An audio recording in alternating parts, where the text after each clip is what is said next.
அஸ்ஸலாமு அலைக்கும் வரஹ்மத்துல்லாஹி வபரகாத்துஹு. எல்லாமல்ல அல்லாஹுவின் நல்லடியார்களே, நல்லொழுக்க பயிற்சி முகாமில் நல்லதொரு குடும்பம் என்ற தலைப்பு வழங்கப்பட்டிருக்கிறது. ஒரு குடும்பம் நல்ல குடும்பமாக இருக்க வேண்டுமென்றால் அவர்களிடத்தில் என்னென்ன செயல்பாடுகள், எந்த நல்ல குணங்கள் இருக்க வேண்டும், எந்த தீய குணங்களில் இருந்து அவர்கள் விலகி இருக்க வேண்டும் என்ற கருத்தில் இந்த தலைப்பு கொடுக்கப்பட்டிருக்கிறது. நல்ல பண்புகளையும் பண்பாடுகளையும் நாம் பள்ளிக்கூடங்களில் நமக்கு சொல்லிக் கொடுக்கப்படும் பாடங்களின் மூலமாக அல்லது நாம் வெளியிடங்களில் நாம் பெறும் படிப்பினைகளின் மூலமாக நாம் நல்ல பழக்க வழக்கங்களை நாம் தெரிந்து கொள்ளலாம். ஆனால் அதே நேரத்தில் நம்முடைய பள்ளிக்கூடங்கள், மற்ற புத்தகங்கள் இவைகளில் படிப்பதை விட நம்முடைய குடும்பத்திலேயே நல்ல பழக்க வழக்கங்களும் நல்ல செயல்பாடுகளும் நமக்கு இருக்குமானால் அது மற்ற கல்வியை விட மிக சிறந்த ஒரு பயனை நமக்கு பெற்றுத்தரும். தமிழிலே தான் சொல்வார்கள், நல்லதொரு குடும்பம் பல்கலைக்கழகம் அப்படின்னு சொல்லுவாங்க. ஒரு யூனிவர்சிட்டி மாதிரி. ஒரு யூனிவர்சிட்டி கீழே எத்தனை காலேஜுகள் கல்லூரிகள் இருக்கிறதோ அது மாதிரி ஒரு நல்ல குடும்பமாக ஒரு குடும்பம் அமைந்து விடுமானால் அது ஒரு பல்கலைக்கழகத்திற்கு நிகரான ஒன்று என்று சொல்வார்கள். அரபியில் ஒரு பழமொழி சொல்வார்கள், அல் உம்மு மதரசத்துல் ஊலா. ஒரு தாய் முதலாவது பள்ளிக்கூடம் அப்படின்னு சொல்லுவாங்க. படிப்பதற்கு பள்ளிக்கூடத்திற்கு போறதுக்கு முன்னதாகவே தாய் அவள்தான் முதலாவது பள்ளிக்கூடம். அந்த பிள்ளையை நல்லொழுக்கமுள்ள பிள்ளையாக உருவாக்குவதில் மற்ற பள்ளிக்கூடங்களை விட முதன்மையான பள்ளிக்கூடம் தாய் தான். அந்த தாய் தான் இந்த குழந்தையை நல்ல முறையில் வளர்த்து அழகாக கொண்டு வருவார். அதுல முதலிடத்தை பெறுபவள் தாய் தான். வெளியிடங்களை விட குடும்பத்தில் இருக்கும் தாய்க்கு முதலிடம் கொடுக்கப்படுகிறது. அதனால்தான் நபிகள் பெருமானார் ஸல்லல்லாஹு அலைஹி வஸல்லம் அவர்கள் குழந்தையை பற்றி யாரிடத்தில் கேள்வி கேட்கப்படும்னா ஒரு பெண்ணிடத்தில் என்றுதான் சொன்னார். அல் மர்அத்து ராஹியத்துன் அலா பைத்தி ஜௌஜிஹா வ வலதிஹி. கணவனின் வீட்டுக்கும் கணவனின் குழந்தைக்கும் ஒரு பெண்மணி பொறுப்பாளி. அந்த பெண் தாய் தான் அதற்கு பொறுப்பாளி. அவதான் அந்த குழந்தையை நல்ல முறையில் கொண்டு வருவதனுடைய முதலிடம். அங்க பள்ளிக்கூடத்தை விட இந்த தாய் தான் முதலிடம். அதான் தமிழ்ல கூட அழகாக ஒரு பழமொழி சொல்வார்கள், தாயை போன்று பிள்ளை, நூலை போன்று சேலை அப்படின்னு சொல்லுவாங்க. அந்த நூல் எவ்வளவு தரமா இருக்கோ அது மாதிரி அந்த சேலையும் தரமாக இருக்கும். ஒரு தாய் எப்படி நல்லவளாக இருக்கிறாரோ அது மாதிரிதான் அந்த பிள்ளையும் இருக்கு. அப்போ முதலாவதாக நம்முடைய குடும்பத்தில் தாய், தந்தை, கணவன், மனைவி, பிள்ளை இவர்கள் ஒரு குடும்பமாக கருதப்படுகிறார்கள். இவர்கள் நல்லவர்களாக இருந்து விட்டார்கள் என்றால் வெளியில போய் படிப்பதை விட பன்மடங்கு கூடுதலான படிப்புகள் அந்த பிள்ளைகளுக்கு கொடுக்கப்படும். நல்ல குடும்பமாக அந்த ஒவ்வொரு குடும்பமும் நல்ல குடும்பமாக உருவாக்கப்படுவார்களே ஆனால் அந்த பகுதி, அந்த ஊர் மிகச்சிறந்த ஒரு ஊராக, அந்த மக்களுக்கு நன்மை தரும் ஒரு நல்ல குடும்பமாக மற்ற எல்லாரும் சேர்ந்திருப்பார்கள். ஆனால் நம்முடைய ஊரினுடைய பழக்க வழக்கம், நம்ம தகுதி, நம்ம தெருவில் இருக்கக்கூடியவர்களுடைய உறவுகள் எல்லாம் எப்படி இருக்கிறது என்று நீங்கள் கேட்டால், அவரை போய் நம்ம பார்த்துட்டு வருவோம், வாங்க, நான் வரமாட்டேன், நமக்கு அவருக்கு ஒத்து வராது, வேற ஆளை கூட்டிட்டு போங்க அப்படின்னு நம்ம சொல்றோம். ஒருவருக்கும் மற்றவருக்கும் உள்ள உறவு அந்த அளவு. இவர் போய் பார்க்கலாம் என்று சொன்னால் அதற்கு தகுதியானவர்கள் தான் போகணும். நீங்க இவர் சொன்னா தான் கேட்பாரு, அவர் சொன்னா கேட்க மாட்டாரு, இவர் போய் அவர்கிட்ட போகாமல் இருப்பது சிறந்தது அப்படின்னு நம்ம பகுதியில் இருக்கக்கூடிய ஒவ்வொருவரை பற்றிய மன எண்ணம் என்னவென்று சொன்னால் உயர்ந்த எண்ணம் நம்ம யார்கிட்டையுமே இருப்பதில்லை. எல்லாருமே நல்லவர்களாக நல்ல குடும்பமாக இருந்தால் இது போன்ற பதில்கள் நம்மகிட்ட வராது. அப்படி இருப்பதனால் கிடைக்கும் மிகப்பெரிய நன்மை என்ன, இந்த சமூகத்தில், இந்த பகுதியில எந்த பிரச்சனைகள் வந்தாலும் அவர்கள் கவலை கொள்ள வேண்டியதில்லை. ஏன்னா எல்லா மக்களும் நன்மக்கள், அவர்கள் உதவி செய்து அவர்களை நல்வழிப்படுத்திடுவாங்க. இதுக்கு நபிகளாருடைய காலத்தில் இருந்த யமன் பகுதியில் இருந்து மதீனாவுக்கு வந்த ஒரு குடும்பத்தினர், அஷ்அரீன் என்று சொல்லக்கூடிய குடும்பத்தினர்.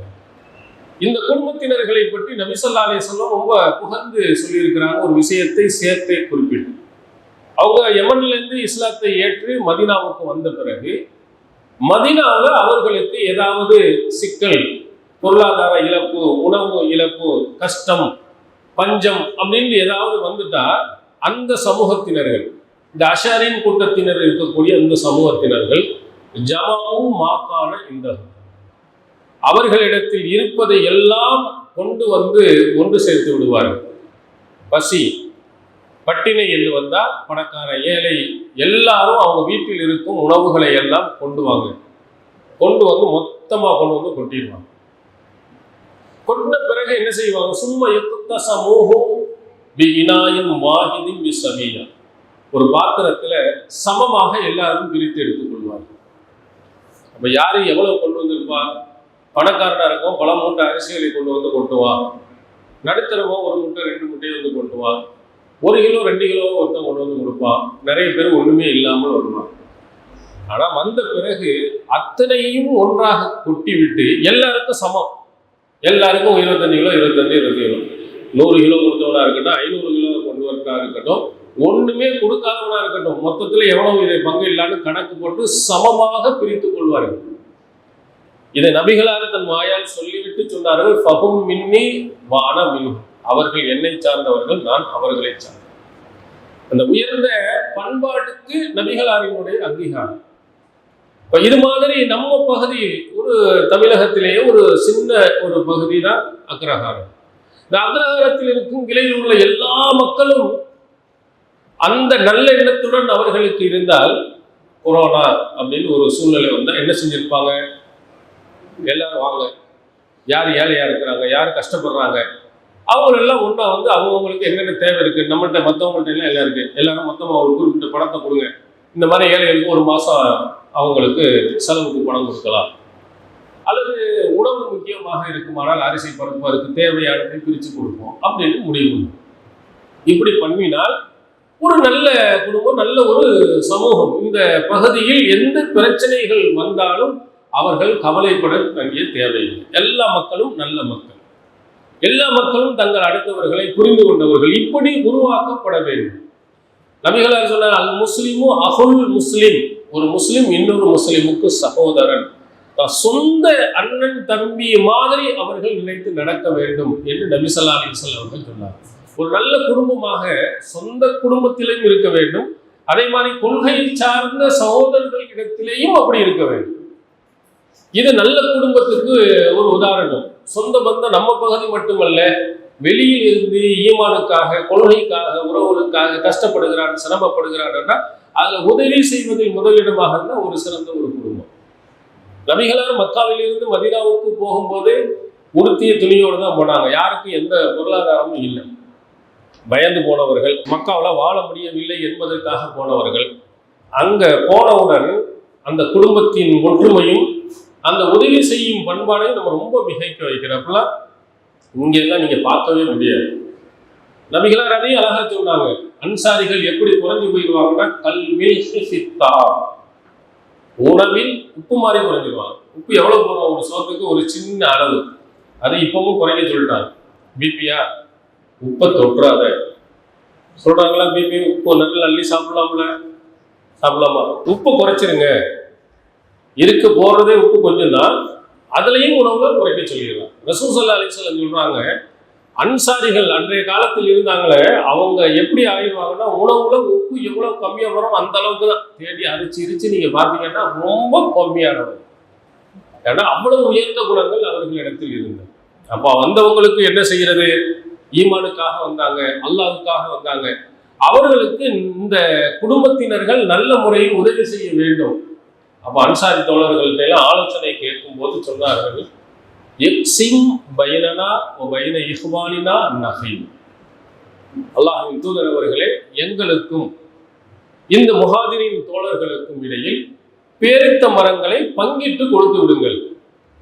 எங்கள்கிட்ட இருக்கிறத சமமா பிரிச்சு கொடுத்துருங்க. எங்கள்கிட்ட 2 இருந்தா முஹாஜிரின் தோழர்களுக்கு 1 கொடுங்க, 1 இருந்தா பாதியை கொடுங்க. எங்கள்கிட்ட எவ்வளவு பேரிச்சம்பழங்கள்லாம் இருக்கோ அதையெல்லாம் நாங்கள் ஒப்படைக்கிறோம், அன்சாரி தோழருக்கு கொடுங்க. எவ்வளவு பெரிய வார்த்தை என்று பாருங்க. யாருன்னு தெரியும், மாமன் கிடையாது, மச்சான் கிடையாது, ஒன்றும் கிடையாது. ஆனா நல்ல உயர்ந்த உள்ளம் கொடுத்த அந்த குடும்பம், அந்த சமூகமே மொத்தமா அல்லாஹ்வின் தூதரிடத்தில் சொன்னது, எல்லாத்தையும் கொடுங்க. தனிப்பட்ட முறையில் ஒவ்வொருவரும் தன்னுடைய சகோதரர்களுக்கு சொன்னது. அப்துல் ரஹ்மான் பின் அவுஃப் ரலியல்லாஹு அவர்கள் முஹாஜிரின், அவர்களுக்கு வந்த நண்பராக அமைந்தவர் சாத் பின் ரபீ ரலியல்லாஹு அன்ஹு. அவர்கள் என்ன சொன்னார் தெரியுமா? இன்னி அக்ஸருல் அன்சாரி மாலா, அன்சாரிகளிலேயே நிறைய செல்வம் உள்ளவன் நான் தான். அக்ஸிமூன் நிஸ்ஃப மாலி, உங்களுக்கு என்னுடைய சொத்தில் பாதியை நான் பங்கிட்டு தந்து விடுகிறேன். சொத்து மொத்தம் கோடீஸ்வரர், பிச்சைக்காரையில் 100 ரூபாய் இருந்து அந்த 50 ரூபான்னு கொடுக்கறது இல்லை. அன்சாரிகள்லேயே பெரிய கோடீஸ்வரர் அவர் சொல்லுகிறார், சொத்துல பாதி எடுத்துக்கிறீங்க, நான் உங்களுக்கு கொடுக்குறேன். நான் முஹாஜிரீன்கள் யாரும் வாங்கலை, அல்லாஹ்வின் தூதர் அவர்களும் வாங்கலை. அவங்க சொன்னாங்க, நாங்க உங்க விவசாய நிலத்துல வேலை செய்து அதில் வரும் லாபத்தில் நாங்கள் எடுத்துக் கொள்கிறோம் என்று சொல்லிட்டாங்க. அவங்களுடைய பெருந்தன்மை.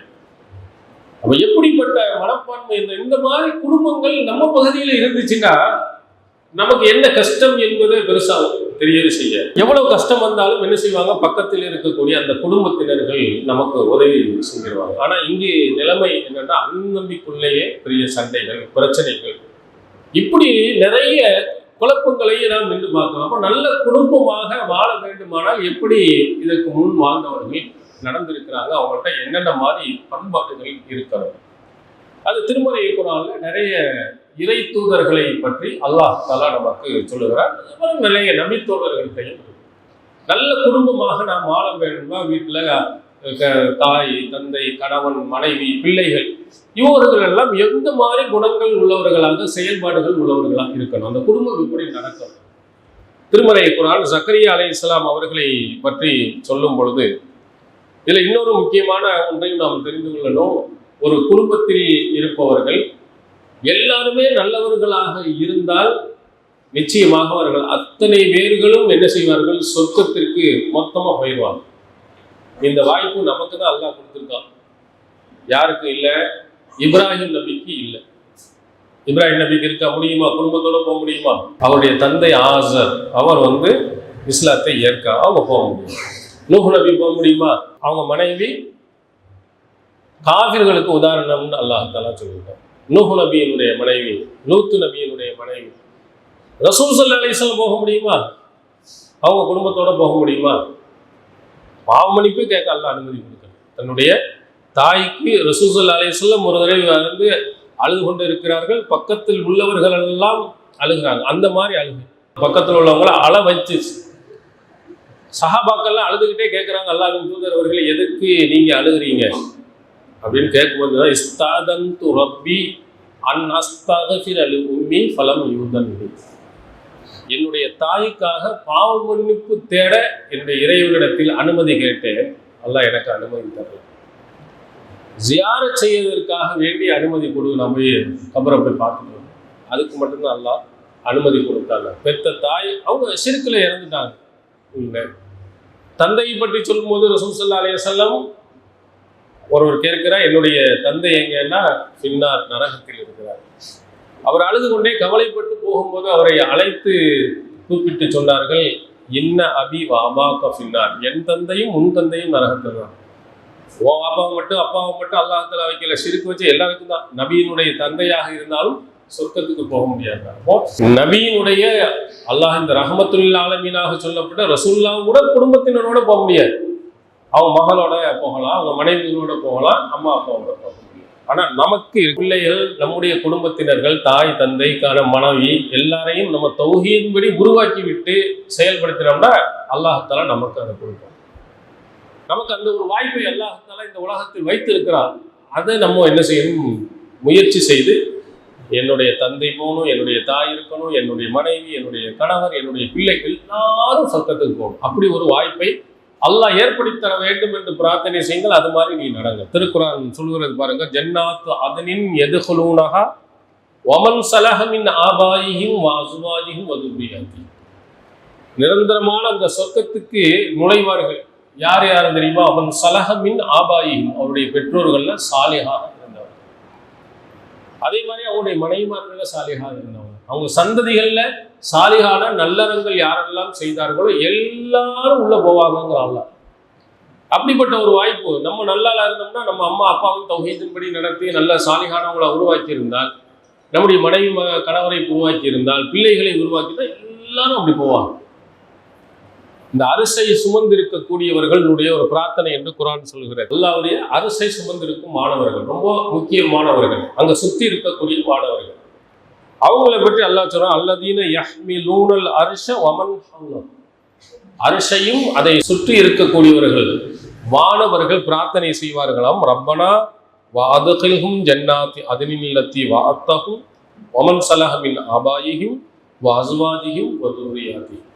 அந்த அரிசை சுமந்து இருக்கக்கூடிய அல்லாஹ்ட்ட கேட்பாங்களா, யா அல்லாஹ், உன்னுடைய அடியார்கள்ல அவங்களுடைய சந்ததிகள்ல நல்லவர்களாக, பெற்றோர்கள்ல நல்லவர்களாக இருப்பவர்கள், மனைவிமார்கள் நல்லவர்களாக இருப்பவர்கள், அதுபோன்று அவருடைய சந்ததிகள்ல நல்லவர்களாக இருப்பவர்களை நீ சொர்க்கத்தில் நுழைய செய். நீ வாக்களித்து அந்த நிரந்தரமான சொர்க்கத்துல யாரையெல்லாம் நம்முடைய பெற்றோர்கள் நல்லவர்களாக இருந்தவங்க, மனைவிமார்கள் நல்லவர்களாக இருந்தாங்க, சந்ததியும் நல்லவர்களா, எல்லாரையும் நீ நுழைய செய் என்று அவர்கள் பிரார்த்தனை செய்வார்கள் என்று இந்த வசனம் நமக்கு சொல்லுது. அப்படி ஒரு வாய்ப்பு. அதனால்தான் நம்ம நல்ல ஒரு குடும்பமாக நாம் உருவாகினோம் என்றால் மகிழ்ச்சியாக, சந்தோஷமாக, இதை விட பெரிய சந்தோஷம் நமக்கு வேற எதுவும் இருக்காது. நம்முடைய லட்சியம், நம்ம உயர்வான எண்ணம், நம்ம போய் கடைசியில் போய் சேர வேண்டும் என்பது சொர்க்கம். அந்த சொர்க்கத்தில், அந்த ஜன்னத்தில் நாமும் குடும்பத்தோடு போவோம் என்பது இரட்டிப்பு மகிழ்ச்சி. அப்போ நம்ம குடும்பத்தை அந்த மாதிரி உருவாக்கினோம் என்றால் கண்டிப்பாக நாம் போகலாம். சில நபிமார்களுக்கு போக முடியவில்லை, சில நபிமார்கள் போக வாய்ப்பு இருக்கு. அதில் ஜக்கரியா அலைஹிஸ்ஸலாம் என்ற ஒரு சிறந்த நபியை அல்லாஹ் திருக்குர்ஆன்ல அவர்கள் சொல்லுகிறார். அவர்களுக்கு குழந்தை இல்லாமல் கடைசி காலகட்டத்தில் குழந்தையை கொடுத்து விட்டு அந்த குடும்பத்தை பற்றி அல்லாஹ் ஒரு வாசகத்தை சொல்கிறார். எப்படிப்பட்டவர்கள் அப்படின்னு சொன்னால், இன்னஹும் கானூ யுஸாரிஊன ஃபில் கைராத் வ யதுஊனனா ரகபம் வ ரஹபா வ கானூ லனா ஹாஷியின். இவர்கள், இந்த ஜக்கரியா அலைஹிஸ்ஸலாம் அவருடைய குடும்பத்தினர்கள், யுஸாரிஊன ஃபில் கைராத், நன்மையான விஷயத்தில் விரைந்து செல்பவர்களாக இருந்தார்கள். நம்மை அச்சத்துடனும் ஆசையுடனும் பிரார்த்தனை செய்பவர்களாக இருந்தார்கள். நம் விஷயத்தில் அஞ்சக்கூடியவர்களாக இருந்தார்கள் என்று ஜக்கரியா அலைஹிஸ்ஸலாம் அவருடைய குடும்பத்தையே அல்லாஹ் சொல்கிறார். ஜக்கரியா அலைஹிஸ்ஸலாம் அவருடைய குடும்பத்தினர்கள் நன்மையான காரியங்கள்னா ஃபர்ஸ்ட் அவங்க தான் செய்வாங்க, முதல்ல போய் செஞ்சிருவாங்க. ஒரு நல்ல குடும்பத்திற்கு இருக்கக்கூடிய நல்ல, இப்போ நாம் ஜும்மா பயான்ல இருக்கட்டும், இந்த வேறு பகுதியிலே இருக்கட்டும், மார்க்கம் தொடர்பான ஒரு நல்ல விஷயங்களுக்கு உங்களிடத்தில் உதவி தேடி வருவார்களே, அது உடல் உழைப்பாக இருக்கலாம் அல்லது பொருளாதார உழைப்பாக இருக்கலாம், வந்து கேட்டாங்கன்னா வேகமாக விரைந்து செய்பவர்களாக நம்ம ஃபர்ஸ்ட் இருக்கோம். நல்ல குடும்பத்தினர்கள் தொல்லையா போச்சு, எப்போ வந்தாலும் வசூல் வந்துட்டாங்க அப்படின்னு நினைக்கக்கூடாது. நமக்கு நன்மையை தரும் என்று நபிகளார் சொல்லிட்டாங்க, திருமறை குர்ஆன் சொல்லிட்டாங்கன்னா அதுக்கு மேலே எதுவும் கிடையாது. இப்போ பள்ளியாசல் கட்டுவதற்காக வாரம் வாரம் எங்கேயாவது வரத்தான் செய்வாங்க. அதுல முதலாவது போடுவதுல நம்மளாம் இருக்கு, நம்ம குடும்பம் இருக்கு ஃபர்ஸ்ட். ஏன்னா யார் பள்ளியாசலை கட்டுகிறாரோ அல்லாஹ் தஆலா சொர்க்கத்தில் ஒரு வீட்டை கட்டுகிறார். அதுக்கு விட பெரிய இது நன்மை வேற எதுவும் கிடைக்காது. இங்கே எத்தனையோ இடங்கள்ல பள்ளிகளில் பள்ளிவாசல்கள், இங்கே நல்ல பள்ளியை அல்லாஹ் தஆலா கட்டி கொடுத்துருக்கிறாங்க. இந்த மாதிரி கட்டடமே இல்லாமல் எத்தனையோ பகுதிகள் இருக்கிறாங்க. அப்படின்னு இருந்தாங்கன்னா அப்போ ஒரு உதவியை உங்களிடத்தில் கேட்டாங்கன்னா முதல் உதவி நம்மள்கிட்ட இருக்கட்டும். லேட்டே கிடையாது, கேட்டாங்கன்னா உடனே. நம்மால் எவ்வளவு சக்தி இருக்கோ அவ்வளவு, மொத்தத்தை எள்ளி கொடுக்கற அவசியம் இல்லை. நமக்கு வாய்ப்பு உள்ள அளவுக்கு கொடுக்கணும். மேலே ஒரு மாடி கட்டணும், அதுக்கு ஒரு தேவை இருக்கிறது அப்படின்னா அதுல நம்முடைய பங்களிப்பு முதலில் இருக்கணும். இது நல்லவர்களிடத்தில் இருக்கும் பண்பாடு. ஜக்கரியா அலைஹிஸ்ஸலாமுடைய குடும்பமே யுஸாரிஊன ஃபில் கைராத், கைரான விஷயங்கள் என்று சொன்னால் வேகமாக முதலில் செய்வார்கள். தாமதம் என்பது அவங்கள்ட்ட இருக்காது. இது நம்மிடத்தில் கண்டிப்பாக இருக்கணும். ஆனால் பொதுவாக மக்கள் எதில் ஆர்வம் காட்டுகிறார்கள்? திருக்குர்ஆன் சொல்லுகிற சிலர்களை பற்றி, யுஸாரிஊன ஃபில் இஸ்மி வல் உத்வான், பாவமான காரியங்களிலும் பகைமையை ஏற்படுத்தும் காரியங்களெல்லாம் ரொம்ப வேகமாக செய்யலாம். கெட்ட விஷயம் என்று சொன்னால் அதுக்கு தான் மக்கள் கூட்டம். இப்போ சினிமா, இந்தியன் 2, 3, 4 வருது. உடனே என்ன செய்யும், தேட்டரில் பூரா கூட்டம் போய் வேகமாக போய் அங்கே போய் நிற்கும். புர்கா போட்ட குரூப்பும் சில இதுக்கு போய் நிற்கிறாங்க. அதில் என்ன அப்படி இருக்குதுன்னு நமக்கு தெரிவதில்லை. அதுக்கு ஒரு பெரும் கூட்டம். சினிமாக்கள் என்று சொன்னார், சினிமா நடிகர்கள் வருகிறார்கள் போடுங்க. கூட்ட அலை மோதுகிற அந்த கடை திறப்பு விழாவுக்கு நடிகை வந்துட்டாங்கன்னா ரொம்ப வேகமாக என்ன தியாகம் செஞ்சிட்டாரு, நாட்டுக்காக என்ன செஞ்சிட்டாரு, மக்களுக்காக என்ன செஞ்சிட்டாரு, அது வர்றதுக்காண்டி பல கோடி ரூபாயை வாங்கியிருப்பாங்க. மக்களுக்கு ஒன்றுமே செய்யாது. உடல் அழகை காட்டக்கூடிய அந்த பெண்கள்கிட்ட உடனே இந்த பாவமானங்களும் ஓடு கூட்டம் போகுது. மார்க்கத்தினுடைய வழிகாட்டுதல்கள், மார்க்கம் சொல்லக்கூடிய நல்லறங்கள் இதுல அதிகம் ஆர்வம் காட்டுதல். இப்போ கூட சமீபத்தில் கிரிக்கெட் மேட்ச் நடந்துச்சு. இந்தியா கப்பு வாங்கல தானே, எனக்கு தெரியும். காரணம், நான் ட்ரெயினில் போயிட்டு இருக்கிறேன். 11 மணியும் 12 மணி நடக்குன்னு நினைக்கிறேன் மேட்ச். அப்படியே டைம் கரெக்டாக நம்மளை தூங்க விடாம வச்சு கமாண்ட் வச்சுக்கிட்டு 6, 4 ரவுண்ட் கேட்டு டடா விடான்னு ஒரே இதுலையாவது போட்டு கேட்கலாம். அடுத்தவன் பக்கத்தில் படுக்கிறவன் இங்கே வந்துட்டு என்னாச்சு, ஜெயிச்சுட்டானா, போயிட்டானா, இல்லையே தோக்குற மாதிரிலாம் இருந்துச்சு, இன்னும் ரன் நிறைய அடிச்சிருந்தாங்கள, அவுட் ஆகிட்டாங்களா, இப்படியே 12 மணி வரையிலையும் உட்காந்து இங்கேருந்து ஃபோன் போட்டு கேட்குறான், அங்கே அவன் கேட்குறான். எவ்வளவு ஆர்வம்னு பாருங்க. இந்த ஆர்வம் மார்க்க விஷயங்கள்ல யாருக்கா இருக்கா? நம்ம 12 மணி வரையும் அப்படியே உட்காந்துட்டு டீ மிச்சர் எல்லாத்தையும் போட்டு இதாச்சு எதாச்சு அதாச்சு பாடிட்டு. ஒரு சில நேரங்களில் ஒரு நகைச்சுவையாக ஒரு சொல்லும் செய்தி, ஃபோனை போட்டு போகிறோம், அங்கே டவர் எடுக்கல, நெட்டு வேலை செய்யல. உடனே அம்மாவுக்கு ஃபோன் போட்டு, அம்மா அந்த டிவியில் ரன் எவ்வளோ? அவங்க அம்மாவுக்கு ஒன்றுமே தெரியாது. அவங்க என்ன பார்த்துட்டு சொல்கிறாங்க, அப்பா 9-10 ஒழுங்கா பாருப்பா, 9 விக்கெட் இப்படி போச்சுன்னு அவன் அதிர்ச்சியில் கேட்குறான். அப்போ கரெக்டாக தான் ஒழுங்காப்பா, ஆமாப்பா 9-10 PM போட்டிருக்கான். ஐயோ அது டைம்மா, அங்கே போகிறதுக்கு மூளையில் அங்கே போட்டிருப்பாங்க பாருன்னு அந்த அம்மாவை உயிரெடுக்குது. என்னன்னா எதுல ஆர்வம்னு பார்த்தீங்கன்னு சொன்னா, அந்த கிரிக்கெட்ல, அதுவும் இந்தியா பாகிஸ்தான் நடந்துருச்சுன்னா விடிய வச்சுக்கிட்டு இருந்தாலும் போய் உட்காந்து கண் நிமிடாம ஒவ்வொரு பால் கரெக்டா சொல்லும். நிறைய பேர்கள் ஸ்டேட்டஸ்ல நீங்க பார்த்தாலே தெரிஞ்சிருக்கு, இந்தியா கப்பு வாங்கணும் தௌஹீத் ஆட்டாரத்துலேயும் கேட்குவாங்க, என்னமோ பெரிய இதை நாட்டை இன்னொரு நாட்டை பிடிச்சிட்டான போயிட மாதிரி. நம்ம ஆட்களே நிறைய ஸ்டேட்டஸ்ல 11 மணி 12 மணிக்கு முதல்ல கப்பை பிடிச்சிட்டான். அதுல ஒரு ஆள் தொகுதியில் போட்டிருக்காரு, பாலை நீ பிடித்தது பால் அல்ல கேப்புடு. ஏதோ ஒரு கடைசியில் ஏதோ ஒரு மேட்ச்ல எவ்வளவு பிடிச்சிருக்காமல இருக்கு. அது அப்படி நடந்துச்சா? அது அப்படியே சரிஞ்சு விழுந்த மாதிரி அதை அப்படியே ஸ்கிரீன்ஷாட் எடுத்து, நீ பிடித்தது பால் அல்ல, நீ இந்தியாவினுடைய கப்பு. எப்படி கமாண்டுகள் எல்லாம் பறக்குது. எல்லாம் நம்ம வட்டாரத்தில் உள்ளவங்க இதுக்குதான் ரொம்ப வேகமா போறாங்க. சின்ன ஒரு பொருள் அத்தனையிலையும் A to Z வரையிலையும் கிரிக்கெட்டினுடைய விஷயங்கள் அத்தனையும் தெரியும். ஆனால் ஒரு ஹதீஸ் கலையை பற்றி ஏதாவது கேட்டால் தெரியுமா? ஒன்றும் தெரியும். ஆனால் இதில் ஆர்வம் காட்டுகிறோம். ஒரு ஹதீஸ் கலை வகுப்பு நடக்கிறது என்று சொன்னால் இதே மாதிரி பறந்து ஒரு கூட்டம் உட்காருமாட்டா? உட்காருவதில்லை. நமக்கு தேவையில்லாத, நமக்கு நன்மை தராத பார்க்கலாம். கிரிக்கெட் ஒரு பெரிய விஷயம் இல்லை. அடுத்த நாள் பார்த்தா என்ன செய்ய போறான், திரும்பவும் போட போறான். ஒவ்வொரு மேட்சும் ஒவ்வொரு யாருக்கு எவ்வளோ விக்கெட் இழந்தா, எத்தனை ரன் எடுத்தான், அத்தனையும் தனித்தனியாக ஹைலைட்னு சொல்லிட்டு போடத்தான் போகிறான். பேப்பர்லையும் எழுதத்தான் போகிறான். முன்னாள் அடுத்த நாள் சும்மா சாதாரணமாக பார்த்துடலாம். ஆனால் ஆர்வம் அதுவும் இருக்குது. அப்போ நபிமார்கள் அந்த நல்ல குடும்பத்துக்கும் இங்கே உள்ள குடும்பத்துக்கும் ஒன்று என்னன்னா, இந்த மாதிரி விஷயங்கள் நம்முடைய குடும்பத்தினர்கள் என்ன செய்கிறாங்க, கிரிக்கெட்டில் அது இல்லாத மற்ற விஷயங்கள் ஆர்வத்தை காட்டுகிறார்கள். ஆனால் அவர்கள் நன்மையான விஷயத்தில் ஆர்வம். அப்போ நம்ம குடும்பம் என்று சொன்னால் இது மாதிரி வீணான விஷயங்கள்ல அதிகம் ஆர்வம் காட்டாமல் நன்மையான விஷயத்துல ஆர்வம் காட்ட வேண்டும். எதுவுனா ரகபம் ரஹபா, நம்மை அவர்கள் ஆசையுடனும் அச்சத்துடனும், எதுவும் ஆயிருமோ போயிருமோ என்ற ஒரு பயம், கேட்டால் அல்லாஹ் தருவான் என்ற ஆசையோடும் அல்லாஹ் இருப்பார். எந்த பிரச்சனை எதுவாக இருந்தாலும் படைத்தவனிடத்தில் நீங்கள் என்ன செய்யுங்கள், முறையிடுங்கள். படைத்தவன் மீது கொண்டுள்ள அந்த அசையாத நம்பிக்கை உங்களை வெற்றியின் பக்கம் கொண்டு செல்லும். நிறைய இடங்கள்ல நமக்கு ஏதாவது ஒரு பிரச்சனைகள் வருகின்ற பொழுது நம்முடைய கொள்கை அசைக்கப்படுகிறது. இப்படியெல்லாம் இருந்தால் நமக்கு சரிபட்டு வராது. ஒரு நம்ம வியாபாரம் செய்கிறோம், தொழில் செய்கிறோம், அதுல பொய் பேசினாத்தான் நடக்கும் அப்படிங்கிறத என்ன செய்யறோம், ஒரு சில இடங்கள்ல நாம் உண்மையை பேசும் பொழுது அதுல ஏற்படக்கூடிய இழப்புகள் நம்மளை அங்க கொண்டு வந்து அசைத்துக்காங்க. அந்த நேரத்துல படைத்த இறைவன் மீது நம்பிக்கை வையுங்கள், உறுதியான நம்பிக்கை வையுங்கள், கண்டிப்பாக நீங்கள் வெற்றி அடைகிறீர்கள். நபிமார்களுடைய வரலாறுகள்ல மூசா நபியினுடைய வரலாறுல அழகான ஒரு பாயிண்ட் அல்லாஹ் சொல்றான். ஃபிரௌனுடைய கூட்டம் துரத்தி கொண்டு வருகிறது. மூசா அலைஹிஸ்ஸலாம் அவர்கள் பனி இஸ்ராயீலோடு போய் கொண்டு இருக்கிறாங்க. இடையில கடல் குறுக்கிடுகிறது. திரும்பினா ஃபிரௌன்கிட்ட மாட்டிக்கிறோம். உள்ள போனோம்னா கடல்ல விழுந்து நம்ம சாவோம்.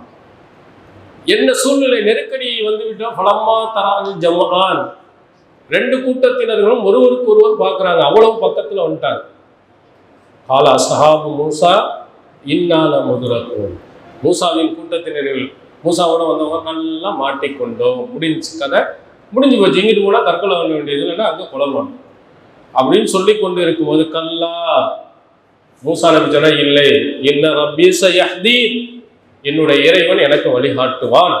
அந்த நம்பிக்கை அல்லாஹ்ட்ட கேட்டா கண்டிப்பாக அல்லாஹ் தஆலா இதற்கு ஒரு வழியை காட்டுவான். யாரும் கற்பனையே செய்துவிட முடியாத ஒரு அற்புதத்தை அல்லாஹ் அங்கே செஞ்சு காட்டினான். உடைய கைத்தறியை அணிந்தவுடனே அது என்ன செய்கிறது, பல வழிகளாக பிரிந்தது. அங்கே போய் என்ன செஞ்சாங்க.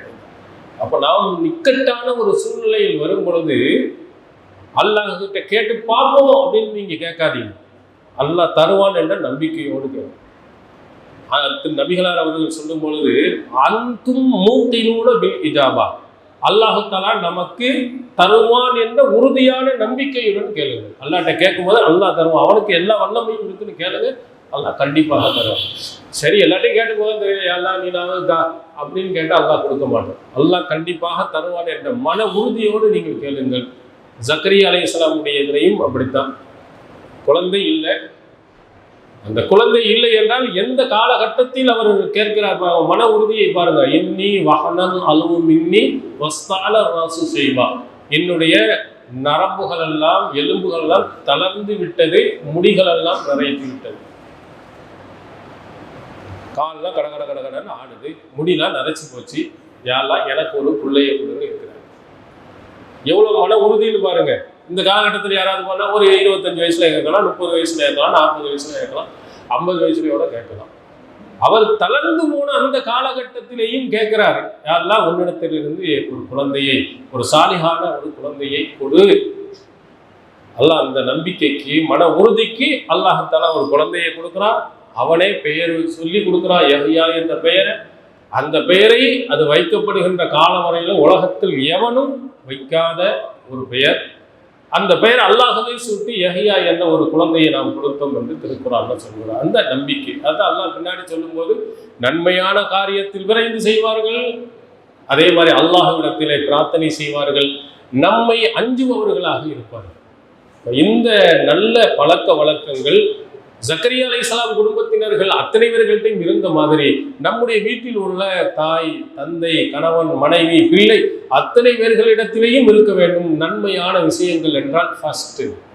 அதனாலதான் பிள்ளைகள் எல்லாம் நம்ம ஜும்மாவுக்கு வருகின்ற பொழுது அவங்களுக்கு அந்த தர்ம சிந்தனையை ஊட்டுற மாதிரி காசை கொடுத்து அனுப்பணும். 10 ரூபாயோ 5 ரூபாயோ கொடுத்து ஜும்மா கொஞ்சம் போடு, யாரும் கேட்டாங்கன்னா கொடு அப்படின்னு நம்ம பிள்ளைகளை தர்ம சிந்தனை உள்ளவர்களாக, அதில் நம்முடைய பங்களிப்பும் இருக்கக்கூடியதை, நம்ம குடும்பத்தின் பங்களிப்பு அது லட்சமாக இருக்கட்டும், அல்ல 1000ஆக இருக்கட்டும், 100ஆக இருக்கட்டும், 10ஆக இருந்தாலும் நாமும் கொடுக்க வேண்டும் என்ற இதை நம்முடைய குடும்பத்தினர்கள் அத்தனை பேர்களிடத்தில் கொண்டு வந்தோமானால் நம்ம குடும்பம் ஒரு நல்ல சிறந்த ஒரு குடும்பமாக உருவாகும். அது மாதிரி நம்ம பார்த்த இப்ராஹிம் நபியினுடைய வரலாறு நிறைய கேள்விப்பட்டிருக்கிறோம்.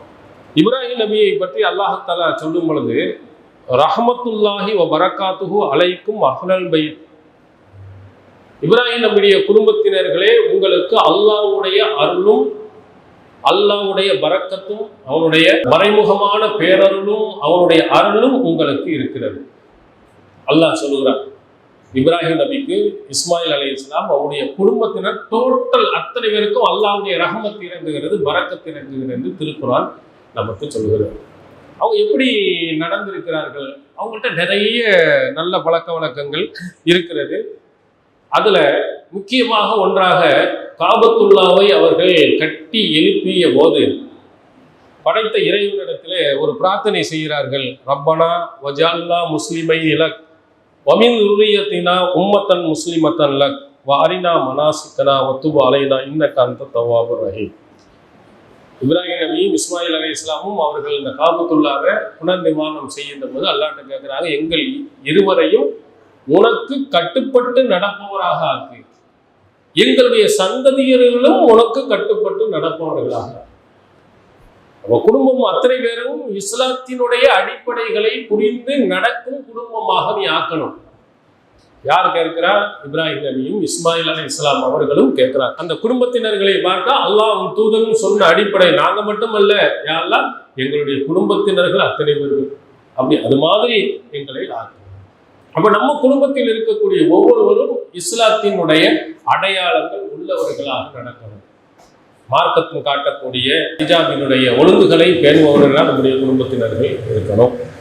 அதே மாதிரி இஸ்லாத்தினுடைய அடிப்படையாக இருக்கக்கூடிய தொழுகையை நிறைவேற்றுபவர்களாக அந்த குடும்பத்தினர்கள் இருக்கும். இதெல்லாம் இஸ்மாயில் அலைஹிஸ்ஸலாமும் இப்ராஹிம் அலைஹிஸ்ஸலாம் அவர்களும் நமக்கு காட்டி தந்த ஒரு நல்ல பழக்க வழக்கம். அவங்க கேட்கிறாங்க அல்லாஹ்விடத்தில், இப்ராஹிம் நபி, ரப்பி ஜஅல்னி முகீமஸ் ஸலாத்தி வ மின் ذُرِّيَّتِي, இறைவா என்னையும் என்னுடைய சந்ததியினர்களையும் தொழுகையாளியாக நீ ஆக்கு. எப்படிப்பட்ட துவா நம்ம கேட்போம், எனக்கு யாரா 2 வீடு தான், 2 கார் தான், 2 கேளுங்க, அது ஒன்றும் தப்பு இல்லை, நல்லது. இந்த உலகத்திலையும் நன்றாக இருக்கலாம். எதை முக்கியமாக நாம் கேட்டு இருக்க வேண்டும்? இறைவா என்னையும் என்னுடைய குடும்பத்தினர்களையும் தொழுகையாளியாக நீ ஆக்கு, எல்லாரும் தொழுபவர்களாக இருக்கணும். அப்போ என்னுடைய பெற்றோர்கள் தொழுகையாளியா இருக்கணும், என்னுடைய மனைவி தொழுகையாளியா இருக்கணும், என்னுடைய பிள்ளைகள் எல்லாரும் தொழுகையாளியா, இறை இல்லத்துடன் தொடர்புள்ளவர்களாக இருப்பவர்களா ஆக்கு. இப்ராஹிம் நபி தொழுவது மட்டுமல்லாமல் தன்னுடைய பிள்ளைகளையும் தொழுகையாளியாக ஆக்கினார்கள், அவங்க குடும்பத்தினர்களையும் தொழுகையாளியாக ஆக்கினார்கள். இது திருக்குர்ஆன் இன்னொரு இடத்தில் சொல்கிறது.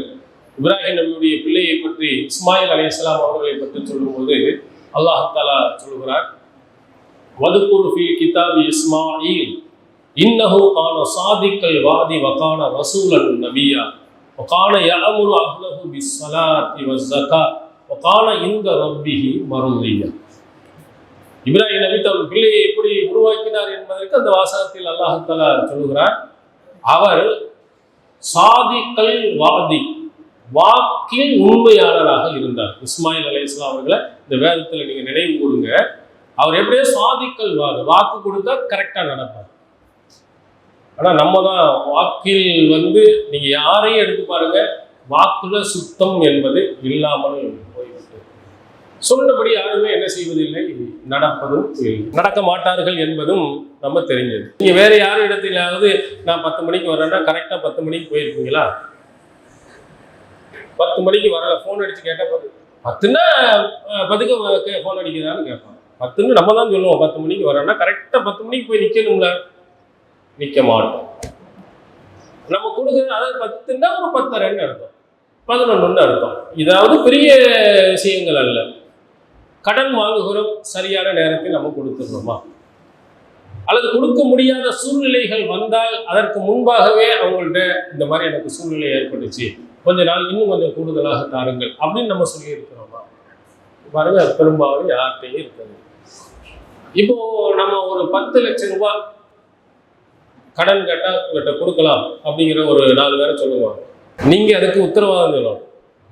10 லட்ச ரூபா கொடுங்க, அதுக்கு நாம் பொறுப்பு. இன்னும் ஒரு 4 பேரை சொல்லுவாங்க. எல்லாருக்கும் அப்படித்தான். 10 லட்சம் ரூபா அவன் போயிட்டான்னா நம்ம என்ன செய்யறது?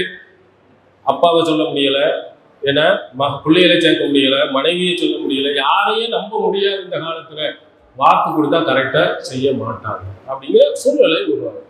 ஒரு காலத்தில் இந்த வாக்குதான் முஸ்லிம்களை ஒரு மேம்படுத்தியது. பாய்னா கரெக்டா நடப்பாங்க, சொன்ன மாதிரி நடப்பாங்கன்னு ஒரு காலம் இருந்தது.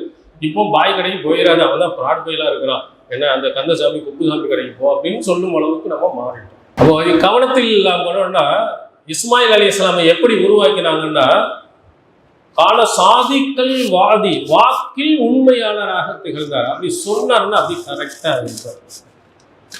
அவருடைய தந்தை இப்ராஹிமை பற்றி சொல்லும் போது அல்லாஹ் சொல்லுவாங்க, கிதாபி இப்ராஹிம் இன்னஹு கான சித்தீகன் நபியா, உண்மையாளர்ல ஃபஸ்ட்ல நின்றவர். பிள்ளையை எப்படி உருவாக்கினார்? அடுத்து அல்லாஹ் சொல்றான் கான யாமுரு அஹ்லஹு பிஸ்ஸலாத்தி வஸ்ஸகாத், தன்னுடைய குடும்பத்தினர்களை தொழுமாறும் ஜகாத் கொடுக்குமாறும் இஸ்மாயில் அலைஹிஸ்ஸலாம் ஏவினார். கால இந்த ரப்பிஹி மர்லியா, தன்னுடைய இறைவனிடத்தில் அல்லாஹ்வுக்கு பொருத்தமானவராக இருந்தார், திருப்தியை பெற்றவராக இருந்தார். எப்படி உருவாக்கிறாங்கன்னு பாருங்க. அந்த பிள்ளை இப்ராஹிம் நபி தானும் தொழுதார், தான் பிள்ளையும் தொழ வைத்தார். அந்த பிள்ளையை தன் குடும்பத்தினர்கள் தொழுவதற்கும் ஆர்வம் ஊட்டியிருக்கு. அப்ப நாம் என்ன செய்ய வேண்டும்? நம்ம குடும்பத்தில் இருக்கக்கூடியவர்களை நாம் தொழுவது மட்டுமல்லாமல் எப்படி தொழுவோம்? நம்முடைய குடும்பத்தினர்களையும் தொழுவதற்கு ஏவ வேண்டும். நம்ம குடும்பத்தினர்களையும் தொழுகையாளியாக ஆக்க வேண்டும். அதுதான் இப்ராஹிம் நபி அல்லாஹ்விடத்தில் கேட்கும்போது என்னையும் என்னுடைய குடும்பத்தினர்களையும் தொழுகையாளியாக. அது நமக்கு பெரிய சந்தோஷம், மகிழ்ச்சி. 2 கார் வாங்கிட்டேன், 2 பஸ் வாங்கிட்டேன், 2 வீடு வாங்கிட்டேன் என்பதை விட என் குடும்பத்தினர்கள் எல்லாரும் தொழுகையாளே, கரெக்டா தொழுவாங்க, பெண்கள் வீட்டில் தொழுவாங்க. அதே மாதிரி பிள்ளைகள் இருந்தால் ஆண்களாக இருப்பவர்கள் பள்ளியில் வந்து தொழுவாங்க. தொழுகை உள்ளாக என்னுடைய குடும்பத்தினர் இருந்தாங்கன்னா ரொம்ப சிறந்த. ஏன்னா முதல்ல மறுமை நாளில் அல்லாஹ் தஆலா கேட்கும் முதல் கேள்வி தொழுகையை பற்றி தான். அதுல கரெக்டா இருந்த மற்ற எல்லாமே கரெக்டா இருக்கு. அப்ப இந்த தொழுகை என்பது ஒருவரை ரொம்ப பண்படுத்துகிறது. டைம்லாம் போட்டது, பஞ்சுவாலிட்டி, நேரம் தவறாமை, கரெக்டா டயத்துக்கு போவார்னா எல்லாத்துலயும் அது மாதிரி இருப்பார். தொழுகையிலே அல்லாஹ்வுக்கு பயந்து, உண்மையிலேயே பயந்து அல்லாஹ்வை தொழுகையாளியாக இருந்தார். ஏன்னா கொடுத்த வாக்குல கரெக்டா இருப்பார், அது சொல்லுல சுத்தமானவராக இருப்பார். இதெல்லாம் மார்க்கம் நமக்கு காட்டுகிறது. இந்த ஸலாத்த தன்ஹா அனில் ஃபஹ்ஷாஇ வல் முன்கர், மறுக்கப்பட மோசமான தவறான காரியங்களை விட்டெல்லாம் இந்த தொழுகை தடுக்கும் என்றும் திருக்குறான் நமக்கு சொல்கிறார்கள். அந்த தொழுகையில நம்ம கூடுதல் அக்கறையை நாம் எடுக்கணும். ஒரு நல்ல குடும்பமாக இருந்தால் இந்த குடும்பத்தினுடைய அடையாளமாக தொழுகை இருக்க வேண்டும். ஃபஜர் தொழுகைன்னு பார்த்தோம்னா வீட்டில் நைட்டு கரெக்டாக தொழுகிறாங்க. இது மாதிரியான விஷயங்கள்ல அதிகம் அக்கறையை காட்டுகிறது. 8 மணி ஆனால் நாடகத்தை கரெக்டாக பார்ப்பாங்க, 9 மணி ஆனால் நாடகத்தை பார்ப்பாங்க. இது மாதிரி உள்ள விஷயங்கள் எல்லாம் விட்டு ஒளிவிட்டு இந்த தீமையான விஷயங்களை விட்டு படைத்தவர்களுடைய அந்த கடமையான தொழுகையை நிறைவேற்றும். இப்ராஹிம் நபிட்ட இருந்த ஒரு சிறந்த ஒன்றாக அல்லாஹ் தஆலா சொல்லுகிறார். அது மாதிரி நம்முடைய பிள்ளைகள் எப்படி உருவாக்கப்பட வேண்டும் அப்படின்னா, நம்ம பிள்ளைகள் எந்த பிள்ளைகளா இருந்தாலும் இந்த விடுமுறை நாட்கள்ல மார்க்க விஷயங்கள் நடந்தா நம்ம பிள்ளைகள் எல்லாத்தையும் இங்கே கொண்டு வந்து பயான்களை கேட்க அந்த பிள்ளைகளை என்ன செய்வாங்க? பண்படுவாங்க. ஞாயிற்றுக்கிழமையானா என்ன செய்யறான்? வெள்ளை கலர்ல போனவன் திரும்பி வரும்போது கருப்பா வரும். கிரிக்கெட் போய் விளையாடி யாரும் காட்டுக்குள்ள போவோம், காலையில போயிட்டு வெள்ளைய போனவன் கரிசட்டி மாதிரி வெயில்ல வெறுத்து எங்க போனா ஏன்னா தெரியாத, சாப்பிட்டாங்க சாப்பிடல சுத்தம். விளையாட்டு அவசியம்தான், ஆனால் என்ன இருக்கணும்? தொழுகையும் கரெக்டாக அவனிடத்தில் இருக்கணும். நம்ம பிள்ளைகள் அத்தனை பிள்ளைகளையும் என்ன செய்யணும்? இறையில்லத்துடன் தொடர்புள்ளவர்களாக ஆக்குங்க. வெளியே போய் விளையாட போனாலும் 12-25 மாதம் சொல்லிடுவாங்க. லுகருக்கு போகணும்னா அவன் டக்குன்னு அவன் வயிற்றுல இருக்கணும் படாம ஓடிக்கணும். தொழில் முடிச்சுட்டு விளையாட போகலாம். அடுத்து அசம் தொழிலாளர்கள் அம்மா திட்டுவாங்க, அப்பா திட்டுவாங்க, நம்ம கண்டிப்பா தொழுவணும் அப்படிங்கிற எண்ணத்தை அவர்களிடத்தில் உருவாக்கும். இறையில்லத்துடன் அவர்களுடைய தொடர்பை ஏற்படுத்துங்கள். நபிகள் அவருடைய காலத்தில் இருந்த நபி தோழர்கள் அது மாதிரி இறையில்லத்துடன் தொடர்பு இருக்கிறார். ரசூல் ஸல்லல்லாஹு அலைஹி வஸல்லம் சொன்னாங்க, மறுமை நாளில் சூரியன் ஒரு மைல் பக்கத்துல வந்துடும். அந்த கடும் வெயிலில் இருந்து பாதுகாப்பு பெறக்கூடிய 7 நபர்கள் ஒரு மனிதர் கல்புகும் வாழ்க்கும் மசாஜி, இறையில்லத்துடன் தன்னுடைய தொடர்பு உள்ளவராக இருக்கக்கூடிய ஒரு மனிதன். இவனுக்கு அல்லாஹ் தன்னுடைய அரசியல் நிழலை கொடுத்து காப்பாற்றுகிறார். அவர் பள்ளி அரசுடன் தொடர்புள்ளவர்களாக நம்முடைய பிள்ளைகள் இருக்கார், நல்ல குடும்பத்தில் உள்ளவர்கள் இருக்கார். அதுல ஒரு நபித்தோழரை சொல்கிறார், இவ்வளவு உமர் ரலியல்லாஹு அவர்களுடைய பிள்ளை. இவருடைய நடவடிக்கைகள் எப்படி இருக்கு? கல்யாணம் முடிக்கிறதுக்கு முன்னால் அவரே எப்படி இருந்தார்? ஆனா ஹதீஸ் நான் சின்ன வயது உள்ளவனாக இருந்தேன். வைத்தி அல் மஸ்ஜித், என்னுடைய வீடு பள்ளியாசலாகவே இருந்தது. அந்த பயண சின்ன பருவ வயதை அடைகிறதுக்கு முன்னால, கல்யாணம் முடிப்பதற்கு முன்பாக அவன் தங்கியிருந்த இடமெல்லாம் இறை இல்லம், பள்ளியாசல்லே தான் இருப்பார். பள்ளியாசல்லே இருந்து நபிகளாரினுடைய செய்திகளை எல்லாம் நிறைய கேட்டார். உமர் ரலியல்லாஹு தன்னுடைய பிள்ளையை எப்படி வளர்த்தார் என்று சொன்னால், பள்ளியாசலுடன் தொடர்பு. அதனால்தான் நபிமொழிகளை அதிகம் அறிவித்தவர்கள்ல 2வது இடம் யார்?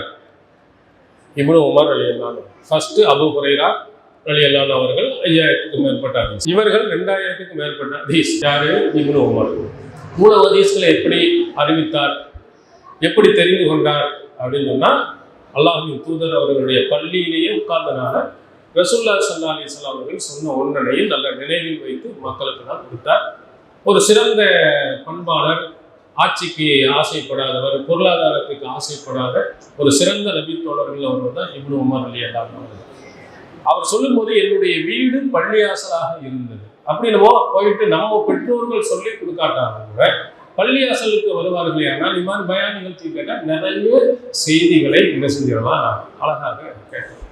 இப்போ நீங்க மாணவர்கள் என்று கேட்கும் போது சொன்னாங்க, அல்லாஹ்வினுடைய கட்டளையை உடனே கட்டுப்பட்டவர் இப்ராஹிம் நபியை தவிர அவர் யார் இருக்கிறார்? டக்குனு ஒரு மாணவர் என்ன சொன்னாரு? ரசூல் ஸல்லல்லாஹு அலைஹி வஸல்லம். மறுக்க முடியல. அதுக்கடுத்து யார் இருக்கா அப்படின்னு சொன்னா நபிமார்கள் பதில் சொல்ல முடியாது. அப்போ சாதாரண மனிதர்கள். அப்போ இதெல்லாம் எப்படி அவருக்கு உள்ள வருது? பயான்களை கேட்பதின் மூலமாகத்தான் அவருக்கு உள்ள.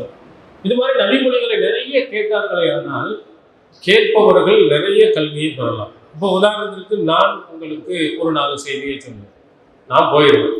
அடுத்து ஒரு நாள் வருவார், இன்னும் 2 பேர் பயான் பண்ணுவாங்க. நீங்க என்ன செய்வீங்க? 4 பேருடைய செய்தியும் கேட்பீங்க.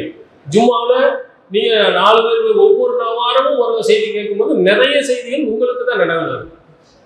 நம்ம பிள்ளைகளை கரெக்டாக ஜும்மாவுக்கு இமாம் மெம்பரில் ஏறுவதற்கு முன்பாக வந்து படிக்கிற மாதிரி ஒரு இதை உருவாக்கி இருந்தோம்னா நம்ம பிள்ளைகள் பெரிய மார்க்கத்தில் சிறந்தவராக இருக்கும். போய் நீங்கள் ரசூல் ஸல்லல்லாஹு அலைஹி வஸல்லம் காலத்தில் மதரசாக்கள் இந்த மாதிரி எழுத்து புக்கில் எல்லாம் இல்லை, எல்லாம் காது வழியாக கேட்டதும் அத்தனை செய்திகளும் ஓத கேட்டு மனனம் செய்தது, நபிகளார் சொல்லி கேட்டதுதான்.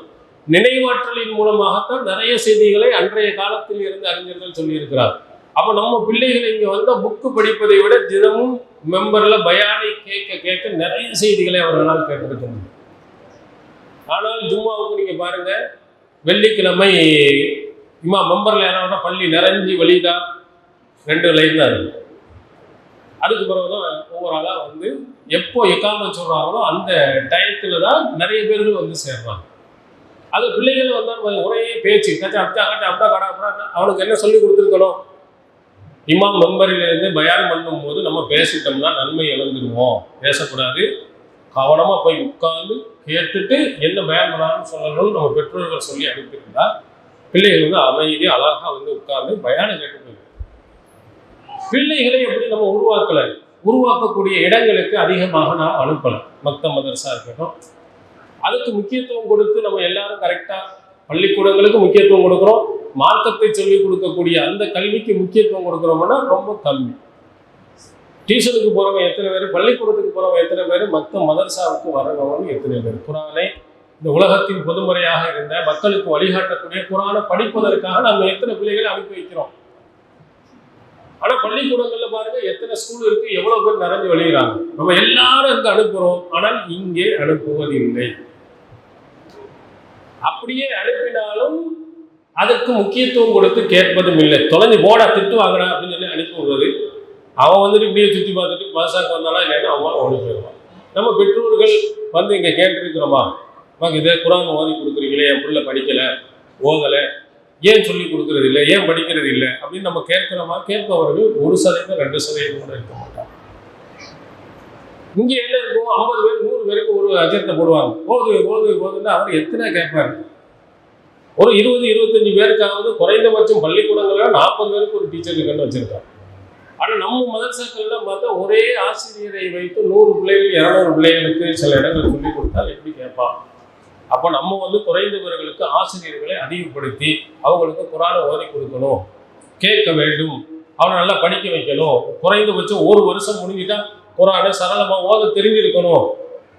ஒரு 30 ஜுஸாவது 30வது ஜுஸாவது மரணத்தில் இருக்கணும். அப்படி எல்லாம் நாம் என்ன செய்யல, ஆர்வப்படலை, கேட்கல. பள்ளிக்கூடங்களுக்கு காட்டும் ஆர்வம் இங்கே காட்டப்படவில்லை. ஒரு இஸ்லாமிய குடும்பமாக இருந்தால் அந்த குடும்பத்தில் ஒவ்வொருத்தரும் உங்கள் அம்மாவுக்கு குரானுவா தெரியுமா தெரியும், அப்பாவுக்கு தெரியுமா தெரியும், கணவனுக்கு தெரியுமா தெரியும், மனைவிக்கு தெரியுமா தெரியும், பிள்ளைக்கு தெரியுமா தெரியும். எல்லாருக்கும் திருமறை குர்ஆனை பார்த்தாவது குறைந்தபட்சம் ஓத தெரிந்திருக்கணும். குறைந்தபட்சம் ஒரு சில அத்தியாயங்களாவது மனனமாகவும் தெரிந்திருக்க வேண்டும். இதுதான் இஸ்லாமிய குடும்பத்திற்கு ஒரு இலக்கணம்.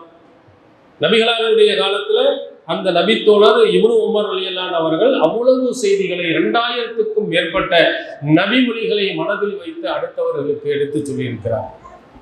அங்கே பார்த்தீங்கன்னா அவருடைய அறிவு எப்படி உருவாக்கப்படுகிறது அப்படின்னு சொன்னா, ரசூல் ஸல்லல்லாஹு அலைஹி வஸல்லம் ஒரு தடவை கேட்கிறாங்க, இன்ன மின ஷஜரத்தி ஷஜரத்துன் லா யஸ்குத்து வரக்குஹா.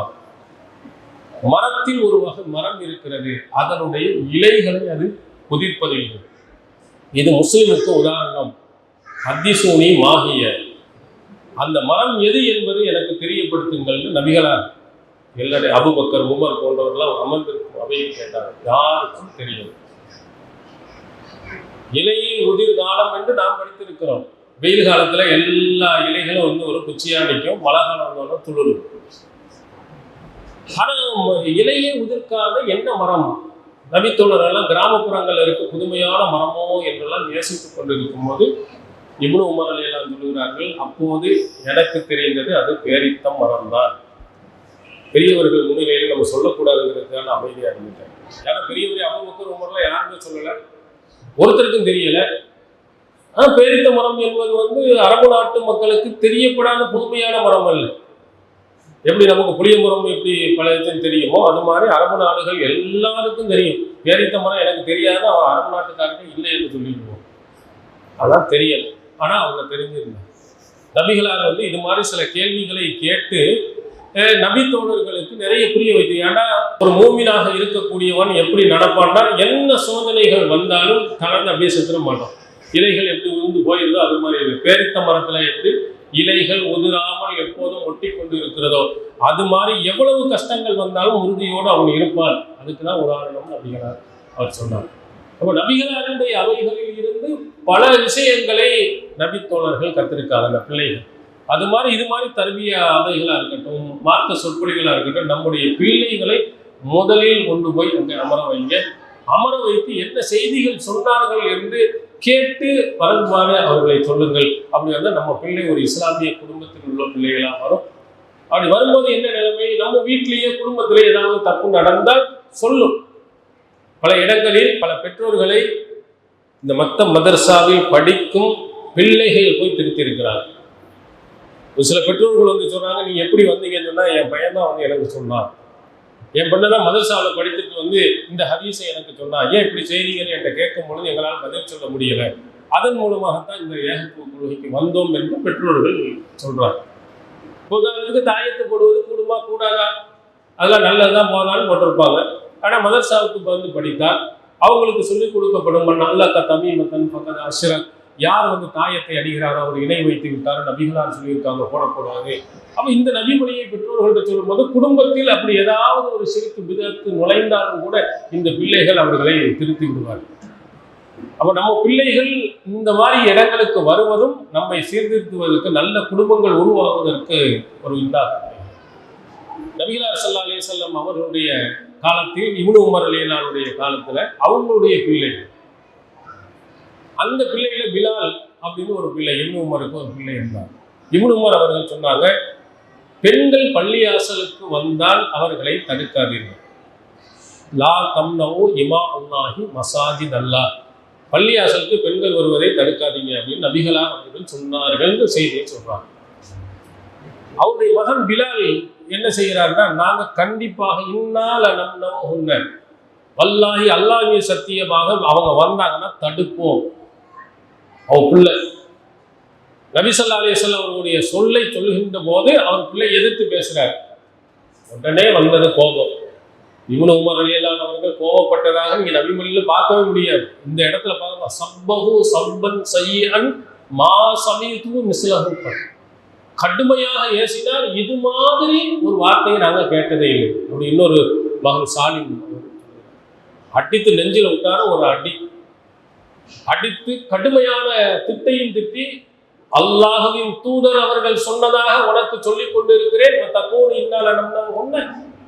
நாங்கள் தடுப்போம் நீ சொல்கிறாயான்னு அட்டார அடி. அந்த பிள்ளை எப்படி மாறுவான்?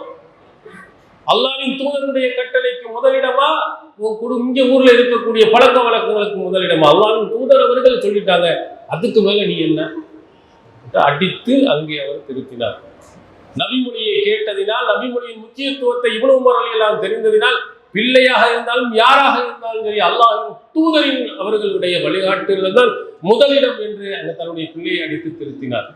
நமக்கு தெரிந்திருந்தால் நம்முடைய பிள்ளைகளை நாம் திருத்தலாம். அது மாதிரி நாம் ஒவ்வொரு பிள்ளைகளையும் மார்க்கம் உள்ள தெரிந்த விசை பிள்ளைகளாக உருவாக்கினோமே, ஆனால் அங்கே தவறுகள் நடக்கின்ற பொழுது திருத்தி நல்வழி அவர்கள் படுத்துவாங்க. அதே மாதிரி மனைவிமார்களாக இருப்பவர்கள் நிறைய இடங்களுக்கு நாம் அனுப்புகிறோம். கல்யாணம்னா மறுக்காமல் அனுப்பி விடுகிறோம். அங்கே என்ன பெருசாக நடக்க போகுது, கல்யாண அவைகளில் என்னெல்லாம் நடக்குது, அதில் ஆடம்பரமாக இருக்கட்டும் மோசமாக இருக்கட்டும் என்ன இருந்தாலும் நம்ம வந்து, ஆனால் பயான்கள் இதுக்கு என்று சொன்னால் நம்ம ஆர்வப்படுத்துவது இல்லை, சொல்லிக் கொடுப்பது இல்லை. நபி ஸல்லல்லாஹு அலைஹி வஸல்லம் அவருடைய காலத்தில் நடந்த ஒரு மார்க்கம் தெரிந்த ஒரு பெண்மணியாக, மனைவியாக அந்த பெண்மணியை உருவாக்கி இந்த பள்ளியாசலுக்கு வந்து மக்களுடைய இதெல்லாம் கேட்பவர்களாக நீங்கள் உருவாக்கினீர்களே, ஆனால் அவர்கள் மார்க்கத்துக்கு முக்கியத்துவம் கொடுப்பார். உமர் ரலியல்லாஹு அவருடைய மனைவி ஆத்திகா பின்த் ஸைத் அப்படின்னு பெண்மணி என்று சொல்லப்படுகிறது. புகாரில் இடம். அவங்க இஷா தொழுகைக்கும் ஃபஜர் தொழுகைக்கும் பள்ளியாசலுக்கு வருவாங்க. உடனே அவங்கள்ட்ட கேட்கப்படுது, இந்த உமர் அவர்கள் வெறுப்பாரு, அவர் ரோசப்படுவார், நீங்கள் எப்படி ஃபஜர் தொழுகைக்கும் இதுக்கும் வர்றீங்க? அப்போ அந்த பெண்மணி அழகாக பதில் சொன்னாங்க, எப்படி அவர் என்னை தடுப்பார்? உமர் ரலியல்லாஹு அவர்கள் எப்படி என்னை தடுப்பார்கள்? யம்னஉனி கவுலு ரசூலுல்லாஹி ஸல்லல்லாஹு அலைஹி வஸல்லம் லா தம்னஉ இமா அல்லாஹி மஸாஜிதல்லாஹ். அப்படி அவர் தடுத்தாருன்னா அல்லாஹ்வின் தூதரினுடைய அந்த சொல் அவரை தடுத்து விடும். எந்த சொல்? பெண்கள் பள்ளியாசலுக்கு வந்தார்கள் என்றால் அவர்களை தடுக்காதீங்க, நபிகளாரினுடைய சொல் அவர்களை தடுத்து விடும் என்று அந்த பெண்மணி சொன்னார். உமர் சொல்லலை, வெளியில் உள்ளவர்கள் பார்த்து விட்டு சொல்லுகிறார்கள், நீங்கள் எப்படி ஃபஜர்லையும் இஷாவுக்கும் நீங்கள் எப்படி ஜமாத்தில் வந்து தொழுகிறீங்க, உமருக்கு பிடிக்காதுன்னா உமருக்கு என்ன பிடிக்காதா? உமர் எப்படி என்னையை தடுத்துருவார்? அல்லாஹ்வின் தூதர் அவருடைய சொல்ல காட்டுன்னா அவ்வளோதான், அவர் வாயை திறக்க முடியாது. அல்லாஹ்வின் தூதர் சொல்லிக்க முக்கியம் சொல்ல அனுமதிச்சிருக்காங்க. ரசூல் ஸல்லல்லாஹு அலைஹி வஸல்லம் காலத்திலே பெண்கள் ஃபஜர் தொழுகைக்கு வந்திருக்கிறாங்க, மகரிப் தொழுகைக்கு வந்திருக்காங்க, இஷா எல்லா தொழுகைகளையும் கலந்துருக்கிறாங்க. அவர் எப்படி தடுக்க முடியும் என்ற மார்க்கத்தினுடைய செய்தியை அறிந்தவர்களாக இருக்காங்க. அதனால் மனைவிமார்களில் வெளியே இடங்களில் அதிகமாக அனுப்புவதை விட உங்களுடைய பெண்களை இது போன்ற மார்க்கம் தொடர்பான, குறிப்பாக ஜும்மா முறையில் அனுப்புவது கட்டாயம் இல்லாவிட்டாலும் ஜும்மாவுக்கு வெளியே எங்கே போவதை விட இங்கே வரும்போது ஒரு நல்ல செய்திகளை அவங்க கேட்பாங்க. அது மாதிரி அவர்களையும் மார்க்கப்பட்டுள்ளவர்களாக உருவாக்கும். இதுக்கு இறுதியாக ஒரு செய்தியை நான் உங்களுக்கு சொல்கிறேன். அபூ ஹுரைரா ரலியல்லாஹு அன்ஹு, அபூ ஹுரைரா ரலியல்லாஹு அன்ஹு அவங்களுக்கு கல்யாணம் முடிஞ்சிருச்சா? ஆரம்ப காலத்தில் அவர் ஏழ்மை நிலையில் இருந்ததினால் அவர் கல்யாணம் முடியலை. ஆனால் அவர் பிந்திய காலத்தில் செல்வத்தை அல்லாஹ் கொடுத்து கல்யாணம் முடித்துட்டார். சஹீஹுல் புகாரியில் 5441 செய்தியாக பார்க்கலாம். ஃபதுஹுல் பாரியில் அவருடைய மனைவியின் பேர் புஸ்ரா பின்த் கஸ்வான், பஸ்ராவாசியினுடைய ஆளுநரினுடைய சகோதரியாக இருந்த புஸ்ரா பின்த் கஸ்வான் என்ற பெண்மணியை அவர் கல்யாணம் முடிச்சிட்டார். இது நமக்கு பாயிண்ட் இல்லை. அவர் அபூ ஹுரைரா ஆரம்ப காலத்தில் ஏழ்மை நிலையில் இருந்தார், பின்னால் அல்லாஹ் செல்வத்தை கொடுத்துட்டார். அப்போ அபு உஸ்மான் என்பவர் போய் அபூ ஹுரைராவுக்கு விருந்தாளியாக போய் தங்கி இருக்கிறார். அங்கே தங்கி இருக்கும்போது அபூ ஹுரைரா ரலியல்லாஹு அன்ஹு அவர்கள் நபிகளாரிடத்தில் இருந்து படித்த செய்திகள் அவர் சொல்வார். 3 விஷயங்கள் அல்லாஹ்வின் தூதர் அவர்கள் எனக்கு வசியத் செஞ்சிருக்காங்க, அதை நான் ஒருபோதும் விட மாட்டேன். அதில் ஒன்று, தூங்குவதற்கு முன்னால் வித்திரு தொழுகை, இரவு தொழுகை தொழுதுட்டு தூங்குறது. இங்கே போய் அவர் போய் அபு உஸ்மான் உள்ள போய் பார்க்குறாரு எப்படி நடக்குதுன்னு. நைட் நேரம் வந்தவொன்னா ஹுவ வ இம்ராத்துஹு வ ஹாதிமுஹு யர்தகிபூனல் லைல அஸ்லாஸா. அவருடைய மனைவி, அவருடைய வேலைக்காரர்கள், இவர்கள் இரவை 3 பகுதிகளாக அவர்கள் பிரித்து கொண்டுகிறார்கள். ஒரு ஆள் யுஸல்லி ஹாதா சும்ம யுகிலு ஹாதா, ஒருவர் தொழுவார், அவர் தொழு முடித்தவொடனே அடுத்தவரை எழுப்பிடுவார். இரவை 3 பகுதியாக பிரித்து முதல் பகுதியில் அபூ ஹுரைரா தொழுகை முடிச்சிட்டாருன்னா முடித்த உடனே அவங்க மனைவியை எழுப்பிடுவார். அவங்க மனைவி இரவு தொழுகை தொழுகை முடித்தவுடன் வேலைக்காரனை எழுப்பி நீனும் இரவு தொழுகை தொழுகை எழுப்பிடுவார். இப்படி இரவை 3 பகுதிகளாக பிரித்து அவரும் அவருடைய மனைவியும் வேலைக்காரரும் தொழுதலை நான் பார்த்தேன். எப்படி குடும்பம் இருக்குன்னு பாருங்கள். நல்ல ஒரு குடும்பம். நம்ம இரவு தொழுகை ரமலான் மாதத்திலேயே நமக்கு கஷ்டமாக இருக்குது. மற்ற நேரில் நம்ம தொழுவோம். இப்போ நல்ல ஒரு சிறந்த ஒரு குடும்பமாக எப்படி உருவாக்கப்பட வேண்டுமானால் இரவு நேரங்களில் தொழுகை, ஐவேளை தொழுகையுடனும் இந்த தொழுகையையும் தொழுபவர்களாக அவங்க மிகச்சிறந்த ஒரு குடும்பம். அபூ ஹுரைரா ரலியல்லாஹு அவர்கள் என்ன செஞ்சிருக்கிறாங்க, தான் மட்டும் தொழுவது இல்லாமல் தன்னுடைய மனைவியையும் அது மாதிரி உருவாக்கியிருக்கிறாங்க. கூடுதலான இபாதத்துகள்லையும் ஈடுபடக்கூடியவர்களாக தன்னுடைய மனைவியை என்ன செஞ்சிருக்கிறாங்க, ஆக்கியிருக்காங்க. பெரிய பணக்கார குடும்பம், ஒரு பஸ்ராவினுடைய ஆளுனுடைய சகோதரி அப்படிங்கிறதுக்காக வேண்டி என்ன செய்யலை, அவங்க நான் தொழ மாட்டேன் தூங்கிட்டு தான் இருப்பேன் இல்லை, மார்க்கத்துக்கு அவங்க அடிபணிந்து மார்க்கத்தினுடைய அந்த வணக்க வழிபாடுகளில் அதிகமாக அந்த மாதிரி என்ன செய்ய வேண்டுமானால் நம்முடைய குடும்பத்தினர்கள் மார்க்கம் தொடர்புள்ள அத்தனை எல்லாருமே, தாய் தந்தை கணவன் மனைவி பிள்ளைகள் எல்லாருமே இபாதத்துகளில் அதிகமாக ஈடுபடுபவர்களாக நாம் இருப்போமையானால் ஒரு நல்ல குடும்பமாக இருந்து அந்த சமூகத்தையே மிக முக்கியமாக சீர்திருத்தக்கூடியதாக அமையும். எல்லாம் அல்லாஹ் நாம் அனைவர்களையும் மார்க்கம் காட்டி தந்த அந்த வழிமுறையில் நாம் குடும்பத்தினர் அனைவரும் இருக்க அல்லாஹ் அருள் புரிவானாக. இஸ்லாம் மற்றும் சமுதாய செய்திகளை அறிந்து கொள்ள தமிழ்நாடு தௌஹீத் ஜமாஅத் யூடியூப் பக்கத்தை உடனடியாக சப்ஸ்கிரைப் செய்து கொள்ளுங்கள். மேலும் பெல் பட்டனையும் கிளிக் செய்து கொள்ளுங்கள்.